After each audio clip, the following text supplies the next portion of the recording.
a respiratory focus. But a lot of the concepts are still the same. Or if you were wanting to know how more of the IV, how you work with IVs and things like that, there's more focus there with that type. Okay, so dopamine. Dopamine is an interesting medication because it's what we call triphasic. And there are 3 phases to how it works.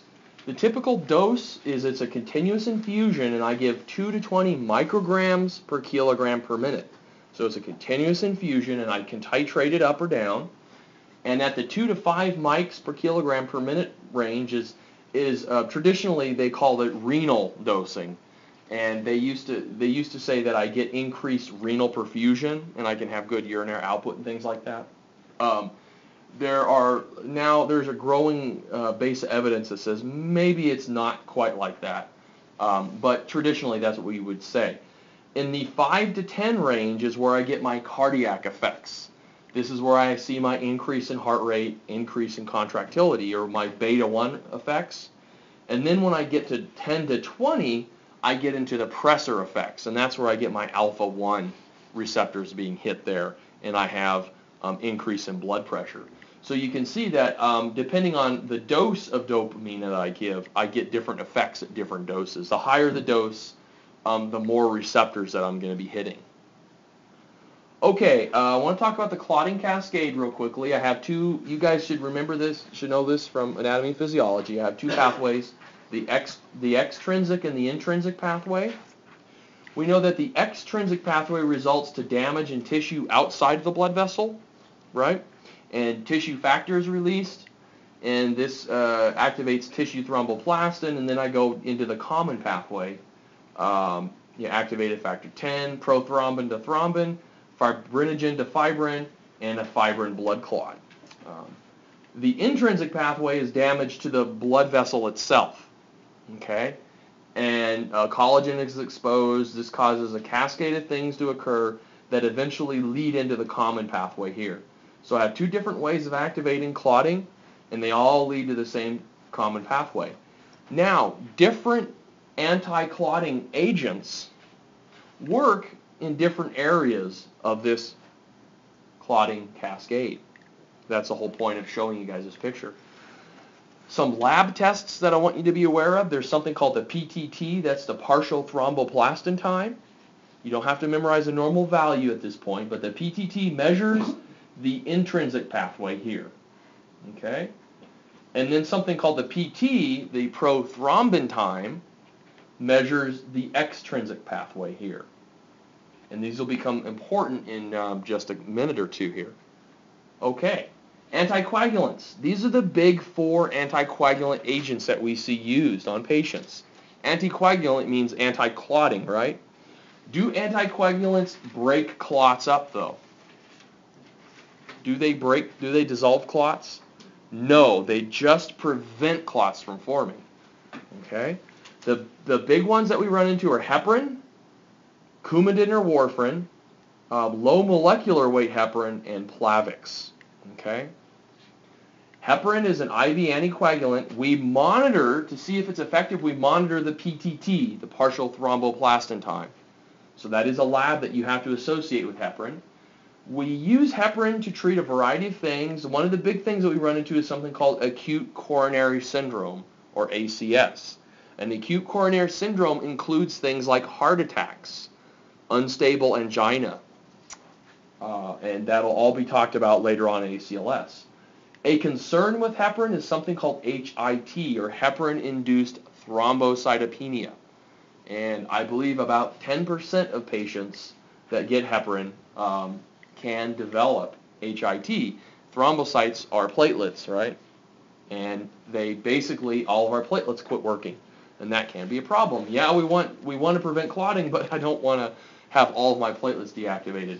If somebody overdoses, or if we overdose somebody on heparin, generally this will be a nurse thing, the agent to reverse that is called protamine sulfate. That is what reverses heparin overdose. Okay. Coumadin or warfarin. Coumadin is an oral anticoagulant that inhibits vitamin K. Okay. So this is a different pathway. PTT measures intrinsic pathway, but with Coumadin, we need to monitor the PT, or the prothrombin time, and that measures the extrinsic pathway. Okay, so PT, Coumadin, PTT, heparin. Often we will see patients, we will give Coumadin for patients that have atrial fibrillation.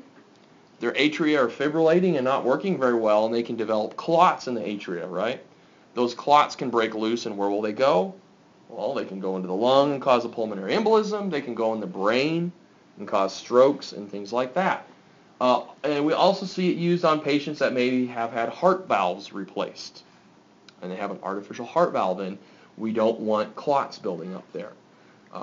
If somebody happens to overdose on Coumadin, the agent that we can reverse it with either vitamin K, we can give vitamin K, or we can give something called fresh frozen plasma, or FFP.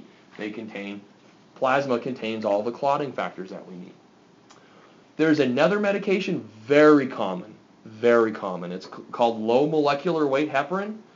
The common medication that we run into in this category is called Lovenox, and here we go. We have a picture of Lovenox. It's a subcutaneous injection, usually into the belly area. Typically, we'll give it once a day, and we often give this for DVT prophylaxis, or deep vein thrombosis.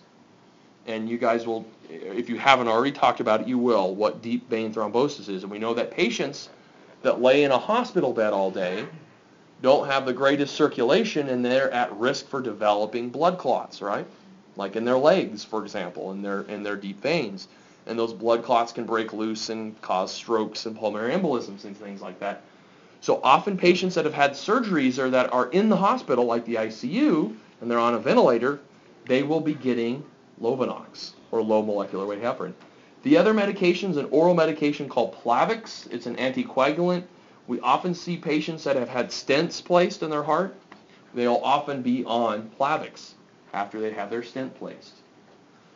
Some other anticoagulants, obviously aspirin, or ASA is the abbreviation. It stands for acetylsalicylic acid. Aspirin inhibits prostaglandins. Boy, you guys remember prostaglandins, right? There are two pathways for prostaglandins. There's your cyclooxygenase 1 and your 2, your COX-1 and your COX-2 pathways. Aspirin primarily works here on the COX-1 pathway. It inhibits platelet activity, and it acts like an anticoagulant. Can we have issues with asthma and aspirin? Yes. Some people can be very sensitive to aspirin, and it can cause asthma attacks. So you want to be very careful about people with asthma and aspirin. And again, because aspirin works on the prostaglandin pathway, and we know prostaglandins play a pretty good, significant role in the inflammatory process. Another class of anticoagulants are known as glycoprotein inhibitors. These inhibit glycoproteins on the surface of platelets. So they prevent platelets from activating. Often we will use these for acute coronary syndrome, a very special type of acute coronary syndrome, something that you guys don't have to know right now, but generally we'll use this for unstable angina, or even something known as a non-STEMI, or non-ST elevation MI. It's given as an IV infusion. The two big examples of glycoprotein inhibitors are Aggrastat and Integralin, and they love to use Integralin around here, so I've got a little picture of Integralin. You don't have to know the dose or how to give it. It's actually pretty complicated, weight-based. Give a bolus, follow up with infusion. Fibrinolytics. Okay. You will often hear people call these thrombolytics. Okay? That is not the proper name for them. Because thrombolytic tells us what? That I'm breaking down what? Thrombin, right? Fibrinolytics break down fibrin clots and turn fibrin back into fibrinogen. So this works at a very different, a different area of the clotting cascade. And it is just my personal bias that when people say thrombolytics, that to me sounds a little uneducated, like you don't really know where this medication is working. So I would prefer that we use the term fibrinolytic, because that is literally where these work. These are not anticoagulants, are they? These actually break down clots. and you may hear the term, the layman's term, clot buster, a clot buster drug. That's these. Lots of different types. I have streptokinase, retivase or retiplase, activase or TPA, and then another one called TNKase or tenecteplase. They all generally do the same thing. Streptokinase was the very first one that was invented, and we call it streptokinase because it is derived from streptococcus and a toxin that the streptococcus bacteria releases that breaks down blood clots. All the rest of these are kind of recombinant DNA. We give these for heart attacks.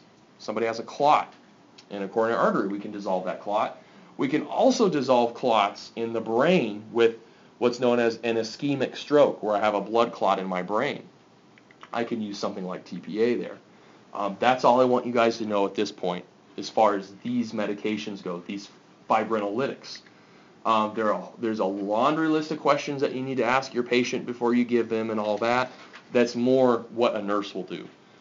Just as long as you know generally what we give them for, generally what they would be used for, okay? And obviously what would be a major complication associated with these? What do you guys think? If your patient can't clot, what's the big complication? Bleeding. The bleeding, yeah, massive bleeding, yeah. Specifically intracranial bleeding, bleeding inside of the head can be a big problem with these. Okay, antihypertensives and diuretics. What is a diuretic? What does diurese mean? Get rid of water, right? Okay. The major diuretics that we run into are the loop diuretics, and they work right here on the loop of Henle, specifically the ascending loop of Henle, and they cause us to basically get rid of water. But in addition, we also get rid of potassium. So people that take loop diuretics can be at risk for hypokalemia or low potassium. The most common loop diuretic that you will see given is something called Lasix, or furosemide is the generic. Okay, we give these to get rid of excess water, and we can also give these diuretics to decrease blood pressure. Those are the two major indications for these diuretics. Now, if potassium is a real big problem, there is something called a potassium-sparing diuretic, where I don't lose potassium, and the big one there is something called HCTZ, or hydrochlorothiazide, or thiazide diuretics. The last class of diuretics that I'm going to talk about are what are known as the osmotic diuretics. These are very heavy molecules. They exert a lot of osmotic pressure, and they pull fluids out of cells. We commonly give osmotic diuretics like mannitol. Mannitol is the big one that you run into. And we will see this given for patients that have cerebral edema. They have swelling of their brain because it can pull fluid out of there and help decrease that swelling. Okay? Lots of different problems associated with giving diuretics. There are other indications as well, but those are the major ones that I want you to be familiar with. You don't have to know the doses or any of that at this point, okay? All right, antihypertensives now. The big ones that we'll talk about are the beta blockers, the ACE inhibitors, the alpha blockers, and the calcium channel blockers. Okay, beta blockers. We talked about those a little bit already. There are two types of beta blockers. There are the non-specific and the specific. The non-specific beta blockers block every beta receptor. They are non-discriminate. They block beta 1, beta 2, beta 3. So people that have asthma that are very sensitive, do you think giving them a non-specific beta blocker would be the greatest idea? Probably not. The big non-specific beta blocker we run into is called propranolol. It's also known as Inderol by trade name. Isn't that what Michael Jackson died of? No, that was propofol. Totally different. Okay. Totally different. That's something we'll talk about here in a little bit in a couple of lectures. Maybe actually next week. Okay, the specific beta blockers are specific to certain receptors. So the non-specific block everything. The specific beta blockers are specific to, or have their highest affinity for beta 1 receptors. So these will probably be better medications to give to people that have asthma that are very sensitive. These include metoprolol or Lopressor, very common medication, or Toprol XL. A lot of people are on taking Toprol. It's all the same thing, metoprolol, Lopressor. Or Esmolol. Esmolol is an IV medication. We give it by IV infusion, used to treat really rapid heart rates for the most part. There's also another kind of beta blocker that is a combined alpha and beta. So not only does it block beta receptors, but it can block alpha receptors as well. And that's known as Trandate or labetalol. And it blocks beta 1, beta 2, and alpha 1 receptors. But it is more, it has its highest affinity to beta receptors. I think it's like a 7 to 1 kind of thing where I have 7 times the affinity for beta versus alpha. Okay, beta blockers and beta agonists. So if I give somebody a non-specific beta blocker and they have an asthma attack, they have bronchospasm, do you think the albuterol will be particularly effective? It may not be. So we need to be very careful about who gets non-specific beta blockers. Often you will see patients on specific beta blockers for that for that and other reasons. ACE inhibitors. These are becoming very common. These stand for angiotensin converting enzyme inhibitors. Okay, what is angiotensin converting enzyme? It's an enzyme secreted by the lungs, right? Secreted by the lungs, and what it does is the kidneys. When the kidneys aren't being perfused very well, they secrete renin, right? Renin causes a release of angiotensin 1. Angiotensin 1 then circulates to the lungs and it's converted to its active form, angiotensin 2, right? And angiotensin converting enzyme is what helps convert it. Once it's converted to angiotensin 2, what does it do? Well, it causes us to hold on to water. And it causes us hold on to salt and hold on to water, increases blood pressure, right? And increases perfusion to the kidneys. Well, in patients that have problems with hypertension, I can block the conversion of angiotensin 1 to 2, and that will cause me to release sodium and release water. Okay. These also can be used for patients with congestive heart failure that maybe get pulmonary edema, fluid backup in the lungs. These are becoming very common. You're probably not going to see this in the boards at this point. They will still want you to answer Lasix for pulmonary edema to get rid of fluid. But ACE inhibitors are becoming kind of a standard of care now. In fact, where I fly, we now carry enalapril, and we give it IV to patients that have decompensated CHF. Is that important? Anybody who takes an ACE inhibitor, we need to monitor for something called angioedema. Do you guys remember what angioedema is? Swelling, absolutely. Patients that take ACE inhibitors are going to be at risk for angioedema, specifically of their tongue and the tissues of their airways. Their tongue can swell up, become very large, it can block their airway, and obviously that can potentially result in death. So that is a potentially ominous complication of ACE inhibitors. The big ACE inhibitors that we see used are lisinopril or Prinavil and enalapril. There are also alpha-blocking medications that block what receptors? Alpha-1 receptors, yeah. And these include things like clonidine. Obviously, I don't have a list of them there, but I'm just throwing clonidine as an alpha. Calcium channel blockers, we talked about those, right? And how they can decrease heart rate, decrease blood pressure. And the two ones that I talked about were diltiazem and cardizem. Diltiazem, the same thing, and then verapamil. Yeah, verapamil or Kalan. Okay. Just some miscellaneous cardiovascular agents before I show you guys a cool little movie.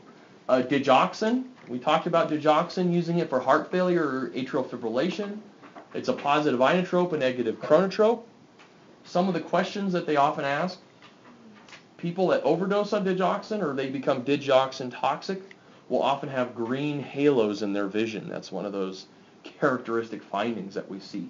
Toxicity is actually very common. Digoxin is really a poison. It actually poisons the heart. It works in very interesting ways involving calcium.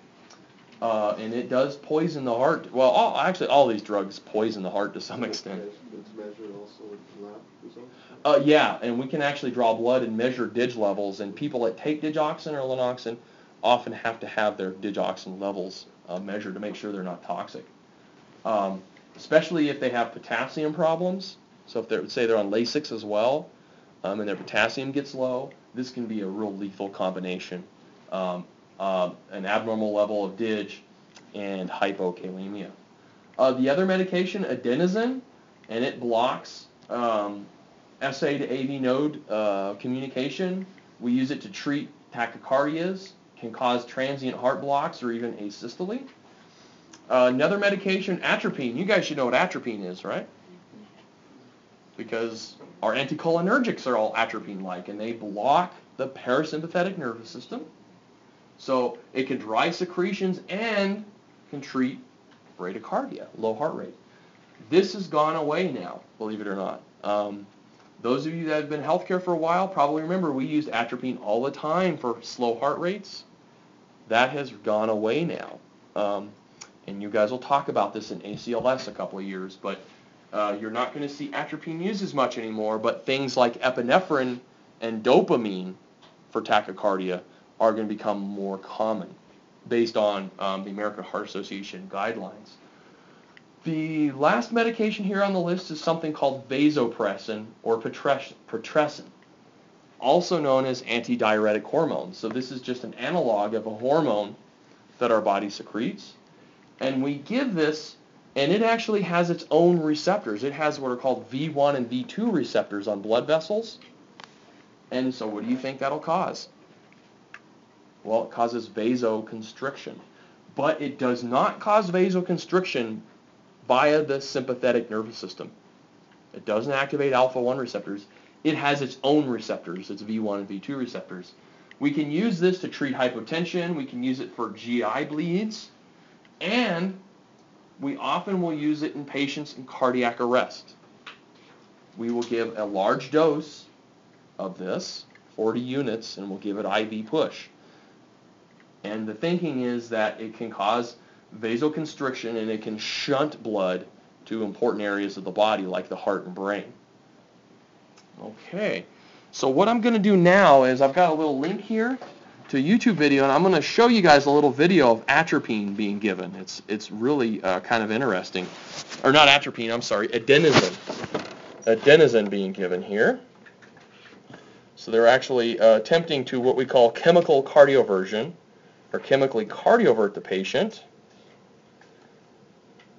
All right. So this is, it's interesting. This is actually a patient in diabetic ketoacidosis. So they're tachycardic probably because their fluid volume is depleted and they need fluids. But as you'll see, they've got a heart rate, 200 or so. So they try to give adenosine, and you'll see what happens here. It's really, really interesting to see. Adenosine has to be given very quickly. You have very rapid IV push, and then you push a bunch of fluid behind it to get it into the body rapidly, because its half-life is in a matter of seconds. So if you give it slowly, the medication will actually be metabolized into non-active metabolites before it even gets to the heart. So you got to give it very quickly. So you can see the heart rate there, about 200.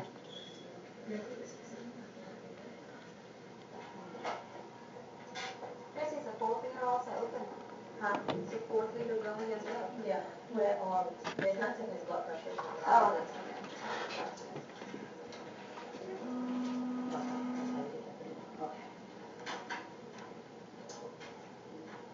There's the adenosine. They're going to give a 6 milligram bolus. That's 6 milligrams? Yep. And remember, you might feel that funny feeling in your heart we discussed once you get the medicine, okay? So you see they're giving it as close as they can to where the IV enters the body. Say when. And they're giving it with a bolus there. See, they're giving it very quickly, and then a bolus right behind it there. Now I want you guys to watch the monitor here. There we go. What it does is causes the system and lets it